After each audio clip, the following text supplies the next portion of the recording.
My name is Wes, and I just wanted to make a short video of owning my Royal Enfield Interceptor 650 for 1 year. I actually purchased it on February 14th, 2020. It's a 2019 model. I purchased it as a leftover. It had 500 miles on it, and it had S&S pipes, came with S&S pipes. So I was able to get about $1,000 off, which was a good deal for me, being my first street bike. So getting the bike and having it for the year has been nothing but an absolutely fantastic experience for me, being the first bike. Haven't ridden a motorcycle in 30 years. Jumping on and just going on huge rides with nothing but great people over the year. I think the biggest ride I did was 270 miles in one day, which was a blast.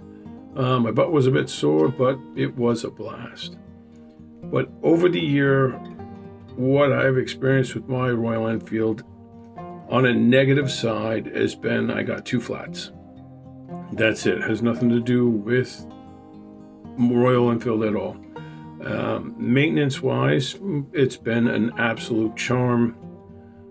Just tinkering with it. I haven't tinkered on a motorcycle in years, so being able to tinker on this was very easy, very simple to work on, very straightforward. Super support groups out there with tons of information.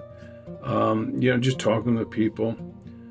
So getting the bike right away, handlebars were too low, so I had to do some things to make it fit my 6'2" build. So I got 1-inch bar risers from Hitchcocks, completely changed the ride. That was all I needed to do as far as height adjustments. The pegs, I don't care what people say. If that bothers you, might as well just give up motorcycle riding, because it only lasts for about a day. Then after that, the pegs hitting the back of your calves, it's no big deal. It's no pain. They fold up. I don't get it. It's fine for me. Then I put the fly screen on, and that did help with buffering, but it's not too much. It just looks really good.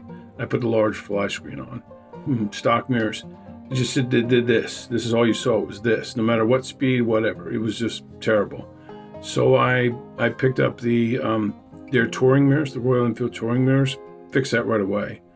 And they weren't as wide as I was hoping, so I did add mirror extenders. Got them off Amazon. They were for a Yamaha, perfect fit. And then I did the crash bars. So those were the first things I did right away. And someone, one of my friends that I ride with, Mike, he bought a Corbin seat for his GT650, but it didn't fit. It was made specifically for the Interceptor. So he sold it to me for a bit of a discount, which was great. The stock seat is uncomfortable. If I put a pad on it, it might be better. I was riding with an air seat, and it was good. It was very good. But to have the opportunity to put a Corbin seat on there at a discount, definitely done. It was no brainer. It did have yellow piping on it, which I wasn't too thrilled with at first, but then I do want to add a yellow flash to the bike somewhere, just to bring that out, because it's all black. I made it all black, or blacker. What else did I do? I ended up putting on grip puppies instead of changing out the grips, and I have very big hands, as you can see. I just put grip puppies on the existing grips. Fatigue gone, everything gone, perfect. Well done. I love it. So from there, it was just bought a tank bag. I put a tool bag on the back where I could put some stuff. And then I got Givi hard bags for the back. Absolutely love those. I got them from Hitchcocks. Again, we got the wrong ones where I had to move the blinkers in the rear. Wasn't bad. That just took me an afternoon to put on. That was not such a big deal. That's when I got my flat tire. And that's when I said, I'm never going to get stuck on the side of the road again.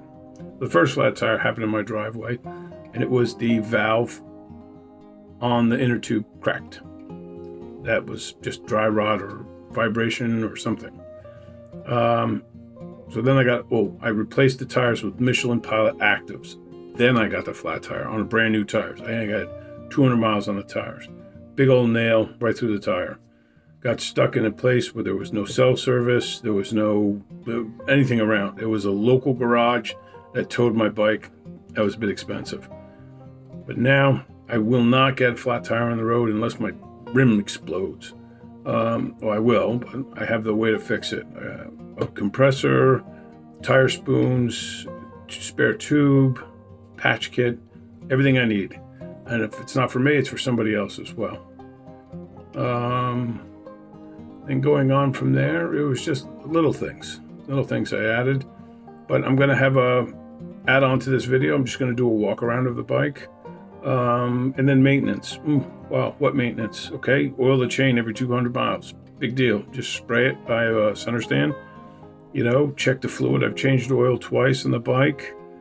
I have got to do the valves. That's the next. Over the winter, I'm going to be doing that. Just waiting for a friend of mine to walk me through it before I do it myself. Performance-wise. Oh, and I did remove the air cover from the stock filter, which I replaced as well when I did the air. I just removed it and I made a plastic frame to go around to hold it, so just open air. I didn't do the Dyna filter or the K&N filter. I didn't feel the need right away. I'll see. It does have snap.